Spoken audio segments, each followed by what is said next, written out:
নমস্কাৰ বন্ধু বান্ধৱীসকল, আজি এটা নতুন ভিডিঅ'ৰ সৈতে আপোনালোকৰ সন্মুখলৈ আহিছোঁ। আজি এটা সাধু আগবঢ়াম আৰু সাধুটো যদি ভাল লাগে সকলোৱে লাইক কমেণ্ট শ্বেয়াৰ কৰিব। লগতে মোৰ চেনেলটো এতিয়াও যদি ছাবস্ক্ৰাইব কৰা নাই বেল আইকনটো প্ৰেছ কৰি ছাবস্ক্ৰাইব কৰি দিব, যাতে মোৰ ভিডিঅ'সমূহৰ ন'টিফিকেশ্যন আগতীয়াকৈ পায়। ঠিক আছে, তেতিয়াহ'লে আমি সাধুৰ শিৰোনামলৈ আহোঁ। সাধুটোৰ শিৰোনাম হৈছে মাছমৰীয়া আৰু তেওঁৰ ঘৈণীয়েক। এসময়ত এজন মাছমৰীয়াই তেওঁৰ পত্নীৰ সৈতে সাগৰৰ ওচৰৰ এটা অতি দুৰ্দশাগ্ৰস্ত লেতেৰা জুপুৰিত বাস কৰিছিল। প্ৰতিদিনে তেওঁ সাগৰত মাছ মাৰিবলৈ গৈছিল। এদিন তেওঁ বৰশীৰে সৈতে সাগৰৰ পানীলৈ চাই বহি আছিল। হঠাৎ বৰশীৰ পুঙাটো তললৈ নামি গৈছিল আৰু অধিক তললৈ, আৰু যেতিয়া তেওঁ বৰশীটো ওপৰলৈ দাঙি আনিছিল, বৰশীটোত এটা জলকোঁৱৰ লাগি আহিছিল। তেতিয়া জলকোঁৱৰজনে তেওঁক কৈছিল, শুনা মাছমৰীয়া, মোক জীয়াই থাকিবলৈ দিয়া। মই প্ৰকৃততে জলকোঁৱৰ নহওঁ, এজন মায়াবী ৰাজকোঁৱৰহে। তুমি মোক মাৰিনো কি পাবা? মই খোৱাৰ বাবে ভাল বা উপযুক্তও নহওঁ। মোক পুনৰ পানীত এৰি দিয়া আৰু মোক যাবলৈ দিয়া। মাছমৰীয়াজনে তেতিয়া কৈছিল যে বাৰু, ইমান শব্দৰ প্ৰয়োজন নাই, যিহেতু এটা কথা কোৱা মাছক মই নিশ্চয়কৈ যিকোনো প্ৰকাৰে যাবলৈ দিম। আৰু এইদৰে কৈ মাছমৰীয়াজনে তেওঁক পুনৰ পৰিষ্কাৰ পানীত এৰি দিছিল আৰু জলকোঁৱৰজন পানীৰ তললৈ গুচি গৈছিল। তাৰপিছত মাছমৰীয়াজন তেওঁৰ লেতেৰা জুপুৰিটোলৈ গৈছিল, য'ত তেওঁৰ পত্নী আছিল। ঘৈণীয়েকে তেওঁক সুধিছিল যে তুমি আজি একো ধৰিব নোৱাৰিলা নেকি? মানুহজনে কৈছিল যে মই এটা জলকোঁৱৰ ধৰিছিলোঁ, যিজন প্ৰকৃততে অভিশপ্ত ৰাজকুমাৰ আছিল। সেইকাৰণে মই তেওঁক পুনৰ যাবলৈ দিলোঁ। তুমি তেওঁৰ পৰা প্ৰথমে একো বৰ নিবিচাৰিলা নেকি? মহিলাগৰাকীয়ে মাছমৰীয়াক সুধিছিল। নাই বিচৰা। মই কি ইচ্ছা বা বৰ বিচৰা উচিত আছিল? মাছমৰীয়াই মহিলাগৰাকী অৰ্থাৎ পত্নীক সুধিছিল। মহিলাগৰাকীয়ে তেতিয়া কৈছিল, এটা লেতেৰা জুপুৰিত সদায় থকাটো বৰ কঠিন। তুমি এটা সৰু ঘৰ বিচাৰিব পাৰিলাহেঁতেন। তুমি ঘূৰি যোৱা আৰু জলকোঁৱৰক মাতিবা। তেওঁক ক'বা যে আমি এটা সৰু ঘৰ বিচাৰোঁ। তেওঁ নিশ্চয় আমাক সেইটো দিব। তেতিয়া মাছমৰীয়াজনে কৈছিল, মই তালৈ কিয় আকৌ যাব লাগে? মাছমৰীয়াৰ পত্নী অৰ্থাৎ মহিলাগৰাকীয়ে তেতিয়া ক'লে, কিয়নো তুমি তেওঁক ধৰিছিলা আৰু আকৌ তেওঁক এৰি দিলা। তেওঁ নিশ্চয় এইটো কৰিব, তৎক্ষণাত যোৱা। মানুহজনে তথাপিও যাব বিচৰা নাছিল, কিন্তু ঘৈণীয়েকৰ বিৰোধিতাও কৰিবলৈ ভাল পোৱা নাছিল। গতিকে তেওঁ সাগৰলৈ গৈছিল। যেতিয়া তেওঁ তালৈ গৈছিল, সাগৰখন সেউজীয়া আৰু হালধীয়া হৈ আছিল আৰু শান্ত হৈ থকা নাছিল। সেয়েহে তেওঁ শান্ত হৈ থিয় হৈ কৈছিল, জলকোঁৱৰ, জলকোঁৱৰ, সাগৰৰ জলকোঁৱৰ, আহা, মই তোমাক প্ৰাৰ্থনা জনাওঁ। মোৰ পত্নী ইচ্ছাবিলৰ হৈ তাইৰ ইচ্ছা পূৰণ হোৱা নাই। তেতিয়া জলকোঁৱৰজন সাঁতুৰি মাছমৰীয়াৰ ওচৰলৈ আহিছিল আৰু কৈছিল, ভাল, তেন্তে তাই কি বিচাৰে? তেতিয়া মাছমৰীয়াজনে কৈছিল যে মই তোমাক ধৰিছিলোঁ আৰু মোৰ পত্নীয়ে কৈছে যে মই প্ৰকৃততে তাৰ বিনিময়ত কিবা বিচাৰিব লাগে। তাই এটা লেতেৰা সৰু জুপুৰিত থাকিব বিচৰা নাই। তাই এটা সৰু ঘৰ বিচাৰিছে আৰু মই তাইৰ বাবে এটা ঘৰ আপোনাৰ পৰা বিচাৰিছোঁ। তেন্তে যোৱা, জলকোঁৱৰে কৈছিল। তাইৰ ইতিমধ্যে এইটো হৈ গৈছে। যেতিয়া মাছমৰীয়াজন ঘৰলৈ গৈছিল, তেওঁৰ ঘৈণীয়েক আৰু জুপুৰি ঘৰত থকা নাছিল। তাৰ সলনি তাত এটা সৰু কুটীৰ আছিল আৰু তাইৰ দুৱাৰৰ সন্মুখত এখন বেঞ্চত বহি আছিল। তাৰপিছত তাই তেওঁৰ হাতত ধৰি কৈছিল, চোৱা, এতিয়া এইটো এটা ভাল চুক্তি নহ'লনে? সিহঁতে ভিতৰলৈ সোমাই গ'ল। ঘৰৰ ভিতৰত ড্ৰয়িং ৰুম, শোৱনি কোঠা, ৰান্ধনি ঘৰ, সুন্দৰ আচবাব আৰু বৰ সুন্দৰকৈ টিন আৰু পিতলেৰে তৈয়াৰী বস্তুবোৰ সজাই থোৱা আছিল। কুটীৰৰ পিছফালে এখন চোতাল আছিল। তাতে হাঁহ, কুকুৰা আছিল আৰু ফল ফুলেৰে সৈতে এখন বাগিচাও আছিল। চোৱা, সেয়া ধুনীয়া নহয়নে হয়নেকে কৈছিল। হয়, গিৰিয়েকে উত্তৰ দিছিল আৰু কৈছিল, এতিয়া আমি বৰ সন্তোষেৰে জীয়াই থাকিব পাৰিম। এসপ্তাহ বা পষেক বৰ সুন্দৰভাৱে পাৰ হৈ গৈছিল। আৰু এদিন মহিলাগৰাকীয়ে কৈছিল, শুনা, এই কুটীৰটো আমাৰ বাবে বহুত সৰু আৰু বাগিচা আৰু চোতালখনো সৰু। মই এটা পাথৰেৰে নিৰ্মিত ডাঙৰ অট্টালিকাতহে থাকিব বিচাৰোঁ। জলকোঁৱৰক এটা অট্টালিকা আমাক লাগে বুলি ক'বা।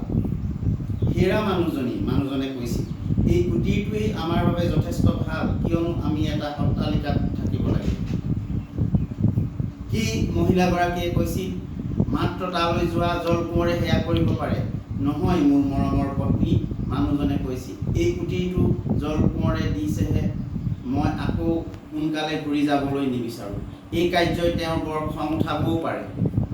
যোৱা, মহিলাগৰাকীয়ে কৈছিল, এইটো তেওঁ একেবাৰে সহজতে কৰিব পাৰে আৰু এয়া তেওঁ আনন্দৰে কৰিব পাৰে। মাত্ৰ তুমি তেওঁৰ ওচৰলৈ যোৱাচোন। মানুহজনৰ হৃদয়খন গধুৰ হৈ পৰিছিল আৰু তেওঁ যাব বিচৰা নাছিল। তেওঁ নিজে নিজকে কৈছিল, এয়া সঠিক হোৱা নাই। তথাপিও তেওঁ কৈছিল, আৰু যেতিয়া তেওঁ সাগৰৰ ওচৰলৈ গৈছিল, তেতিয়া ইয়াৰ পানী সম্পূৰ্ণ বেঙুনীয়া আৰু ডাঠ নীলা হৈ পৰিছিল। তদুপৰি মটীয়া আৰু ডাঠ ৰঙৰ হৈছিল, কিন্তু পানী শান্ত হৈ আছিল। আৰু তেওঁ তাৰ কাষত থিয় হৈছিল আৰু কৈছিল, জলকোঁৱৰ, জলকোঁৱৰ, সাগৰৰ জলকোঁৱৰ, আহা, মই তোমাক প্ৰাৰ্থনা জনাওঁ। মোৰ পত্নী মৰমী ইছাবিলৰ হৈ তাইৰ ইচ্ছা মই পূৰাব লাগিব। ভাল, তেন্তে তাই কি বিচাৰিছে?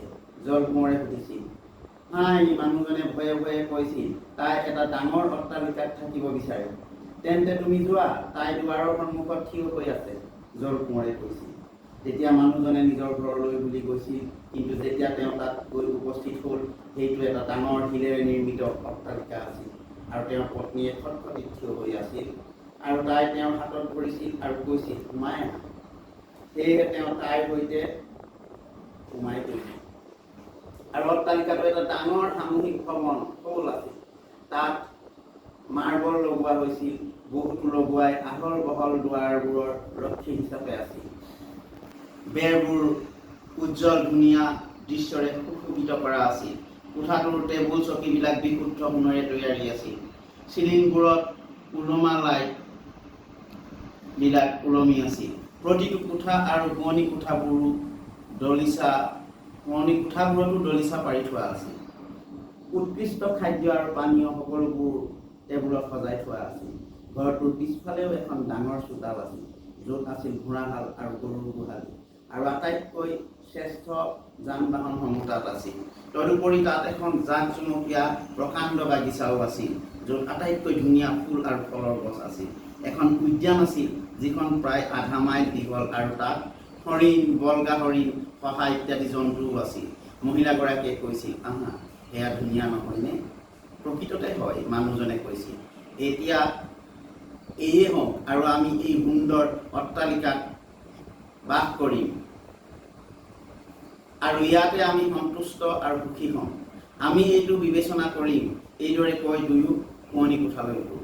পিছদিনাখন পুৱা মহিলাগৰাকী প্ৰথমে সাৰ পালে আৰু তাই বিচনাৰ পৰাই ধুনীয়া দেশখন তাইৰ সন্মুখেদি দেখা পালে। তাই গিৰিয়েকক টোপনিৰ পৰা জগাই দি ক'লে, উঠা আৰু মাত্ৰ খিৰিকীখনেৰে বাহিৰলৈ চোৱা। আমি সেই দেশখনৰ ৰজা হ'ব নোৱাৰোঁনে? জলকোঁৱৰৰ ওচৰলৈ যোৱা, আমি ৰজা হওঁ। চোৱা, মানুহজনে কৈছিল, আমি কিয়নো ৰজা হ'ব লাগে? মই ৰজা হ'ব নিবিচাৰোঁ। ভাল, ঠিক আছে, যদি তুমি ৰজা হ'ব নিবিচাৰা, তেন্তে মই ৰজা হ'ম। তুমি জলকোঁৱৰৰ ওচৰলৈ যোৱা, কাৰণ মই ৰজা হ'ব বিচাৰোঁ। গতিকে মাছমৰীয়াজনে অনিচ্ছা স্বত্বেও জলকোঁৱৰৰ ওচৰলৈ গৈছিল। মাছমৰীয়াজনে ভাবিছিল, এয়া উচিত হোৱা নাই। সি যাবলৈ ইচ্ছা কৰা নাছিল যদিও ঘৈণীয়েকৰ কথা পেলাব নোৱাৰি গৈছিল। যেতিয়া তেওঁ সাগৰ পাইছিল, তেতিয়া সাগৰখন সম্পূৰ্ণ আন্ধাৰ আৰু মটীয়া বৰণৰ হৈছিল, আৰু পানীভাগ বহুত ওপৰলৈ উঠি আকৌ তললৈ নামি গৈছিল, আৰু পানীৰ পৰা বৰ দুৰ্গন্ধ ওলাইছিল। তেতিয়া তেওঁ সাগৰৰ পাৰত থিয় হৈ কৈছিল, জলকোঁৱৰ, জলকোঁৱৰ, সাগৰৰ জলকোঁৱৰ, আহা, মই প্ৰাৰ্থনা কৰিছোঁ, মোৰ ওচৰলৈ আহা, কাৰণ মোৰ মৰমৰ পত্নী ইছাবিলৰ ইচ্ছা মই পূৰণ কৰিব লাগিব। ভাল, তেন্তে তাই কি বিচাৰিছে? জলকোঁৱৰে সুধিছিল। মাছমৰীয়াই উত্তৰ দিলে, হাই, তাই ৰজা হ'ব বিচাৰে। তাইৰ ওচৰলৈ যোৱা, তাই ইতিমধ্যে ৰজা হৈছে, জলকোঁৱৰে কৈছিল। তেতিয়া মাছমৰীয়াই নিজৰ অট্টালিকালৈ আহিছিল, যিটো অট্টালিকা বহুত ডাঙৰ হৈ পৰিছিল। ওখ ওখ স্তম্ভ, জাকজমকীয়া কাৰুকাৰ্য আৰু দুৱাৰৰ সন্মুখত প্ৰহৰী থিয় হৈ আছিল। বহুসংখ্যক সৈন্যই ঢাক ঢোল লৈ সজ্জিত হৈ আছিল। যেতিয়া তেওঁ ঘৰৰ ভিতৰলৈ সোমাই গৈছিল, সকলো বস্তু প্ৰকৃত মাৰ্বল আৰু সোণেৰে তৈয়াৰী আছিল। মখমলৰ কাপোৰত সোণালী দহি বন্ধা আছিল। ডাঙৰ হলটোত সোমাই মাছমৰীয়াজনে তেওঁৰ ঘৈণীয়েকক এখন সোণ আৰু হীৰা খটোৱা ওখ সিংহাসনত বহি থকা দেখা পালে। তাইৰ মূৰৰ ওপৰত এটা সোণৰ মুকুট জিলিকি আছিল আৰু হাতত এডাল বিশুদ্ধ সোণ আৰু মণিমুক্তাৰে খচিত এডাল ৰাজদণ্ড লৈ আছিল। তাইৰ দুয়ো কাষত পৰিচাৰিকাসকলে এটা শাৰীত থিয় হৈ আছিল। মাছমৰীয়াজন আহি ঘৈণীয়েকৰ সন্মুখত উপস্থিত হৈছিল আৰু কৈছিল, বাহ, এতিয়া তুমি ৰজা হৈ গলা। হয়, মহিলাগৰাকীয়ে কৈছিল, এতিয়া মই ৰজা। মাছমৰীয়াজনে ঘৈণীয়েকৰ ফালে চাই আছিল আৰু কিছু সময় একেথৰে চোৱাৰ পিছত কৈছিল, এতিয়া তুমি ৰজা হলা। এতিয়া আৰু আমি কোনো অধিক ইচ্ছাই নকৰোঁ। নহয় স্বামী, মহিলাগৰাকীয়ে সম্পূৰ্ণ উত্তেজনাৰে কৈছিল, সময়বোৰ বৰ কষ্টৰে পাৰ কৰিছোঁ। মই আৰু ৰজা হিচাপে থাকিব নোৱাৰোঁ। জলকোঁৱৰৰ ওচৰলৈ যোৱা আৰু তেওঁক ক'বা যে মই সম্ৰাট হ'ব বিচাৰিছোঁ। তেতিয়া মাছমৰীয়াজনে কৈছিল, হাই মোৰ পত্নী, তুমি কিয়নো সম্ৰাট হ'ব বিচাৰা? জলকোঁৱৰে তোমাক সম্ৰাট কৰিব নোৱাৰে, কাৰণ এখন দেশত এজনহে সম্ৰাট থাকে। কি? মহিলাগৰাকীয়ে কৈছিল, মই হৈছোঁ ৰজা আৰু তুমি মোৰ স্বামীহে। তুমি তৎক্ষণাৎ জলকোঁৱৰৰ ওচৰলৈ যোৱা। যদি তেওঁ এজন মানুহক ৰজা কৰিব পাৰে, নিশ্চয় তেওঁ সম্ৰাটো কৰি দিব পাৰে। মই সম্ৰাট হ'ব বিচাৰোঁ, তুমি তৎক্ষণাৎ যোৱা। গতিকে মাছমৰীয়াজন যাবলৈ বাধ্য হৈছিল। যেতিয়া তেওঁ সাগৰ পাইছিল, সাগৰখন তেতিয়া সম্পূৰ্ণ ক'লা আৰু ডাঠ হৈ পৰিছিল আৰু পানীভাগ তলৰ পৰা ওপৰলৈ উতলিব ধৰিছিল আৰু সাগৰৰ ওপৰেদি তীব্ৰবেগী বতাহ বৈ আছিল আৰু মাছমৰীয়াজনে বৰ ভয় খাইছিল। তেতিয়া মাছমৰীয়াজনে থিয় হৈ কৈছিল, জলকোঁৱৰ, জলকোঁৱৰ, সাগৰৰ জলকোঁৱৰ, আহা, মই তোমাক প্ৰাৰ্থনা জনাওঁ। মোৰ পত্নী মৰমী ইছাবিলৰ হৈ মই তাইৰ ইচ্ছা পূৰণ কৰিব পৰা নাই। ভাল, তেন্তে তাই কি বিচাৰিছে? জলকোঁৱৰে সুধিছিল। হাই জলকোঁৱৰ, মোৰ পত্নীয়ে সম্ৰাট হ'ব বিচাৰিছে। তেতিয়া জলকোঁৱৰে কৈছিল, তাইৰ ওচৰলৈ যোৱা। তাই ইতিমধ্যেই সম্ৰাট হ'ল। গতিকে মানুহজন অট্টালিকাটোলৈ গৈছিল, যিটো এটা প্ৰকাণ্ড ৰাজকাৰেঙত পৰিণত হৈছিল, যিটো অতি মূল্যৱান মাৰ্বল পাথৰেৰে তৈয়াৰী আছিল। সৈন্যবাহিনীয়ে ঢোল পেঁপা বজাই চোতালত সমদল কৰি আছিল। ঘৰত বেৰন, ডিউক, কাউণ্ট আদি উচ্চপদস্থ বিষয়াসকলে সামান্য দাসৰ দৰে ঘূৰি ফুৰিছিল।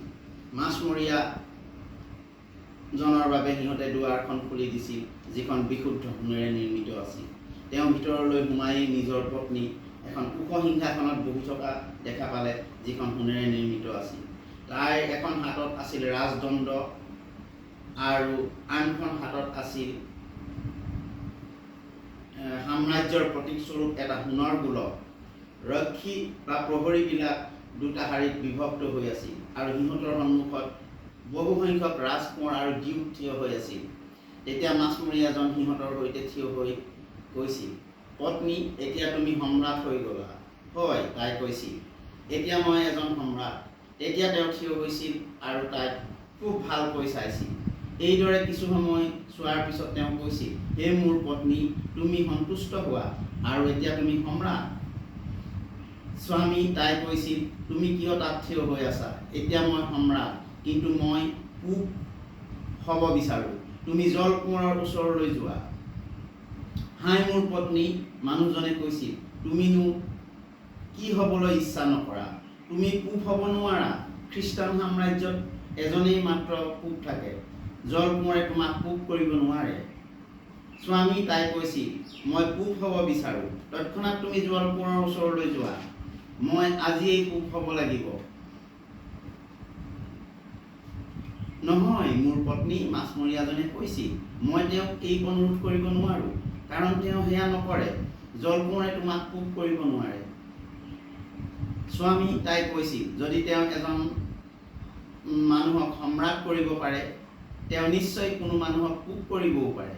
তেওঁৰ ওচৰলৈ তৎক্ষণাৎ যোৱা, মই সম্ৰাট আৰু তুমি আন কোনো নোহোৱা, কিন্তু মোৰ স্বামী।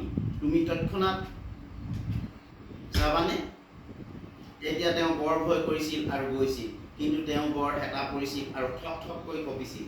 এজাক বতাহ দেশখনৰ ওপৰেদি বৈ গৈছিল আৰু ডাৱৰবোৰ উৰিছিল আৰু সকলো আন্ধাৰ হৈ পৰিছিল।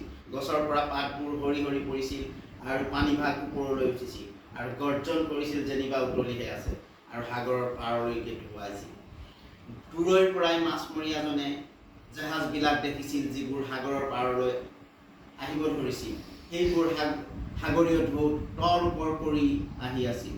তথাপিও আকাশৰ মাজত অলপ নীলা তেতিয়াও আছিল, যদিও ইয়াৰ সকলোফালে ৰঙা আৰু ধুমুহাৰ দৰে হৈ পৰিছিল। সেয়ে সম্পূৰ্ণ হতাশ মনেৰে তেওঁ সাগৰৰ পাৰত ভয়ে ভয়ে থিয় হৈছিল আৰু কৈছিল, জলকোঁৱৰ, জলকোঁৱৰ, সাগৰৰ জলকোঁৱৰ, আহা, মই তোমাক প্ৰাৰ্থনা জনাওঁ। মোৰ পত্নী মৰমী ইছাবিলৰ হৈ মই তাইৰ ইচ্ছা পূৰণ কৰিব পৰা নাই। ভাল, তাই কি বিচাৰিছে তেন্তে? জলকোঁৱৰে সুধিছিল। মানুহজনে উত্তৰ দিলে, হাই, তাই পূব হ'ব বিচাৰে। তেন্তে তুমি যোৱা, জলকোঁৱৰে কৈছিল। তাই ইতিমধ্যে পূব হ'লেই। সেয়েহে মাছমৰীয়াজন নিজৰ ঘৰলৈ বুলি গুচি গৈছিল। তেওঁ দেখিছিল যে এটা ডাঙৰ গীৰ্জা বা চাৰ্চ অট্টালিকাটোৰ চাৰিওফালে আছিল। তেওঁ মানুহৰ জুমৰ মাজেদি ভিতৰলৈ গৈ দেখিছিল যে গোটেই গীৰ্জাঘৰটো হাজাৰ হাজাৰ মমবাতিৰে পোহৰ হৈ আছে আৰু তেওঁৰ পত্নী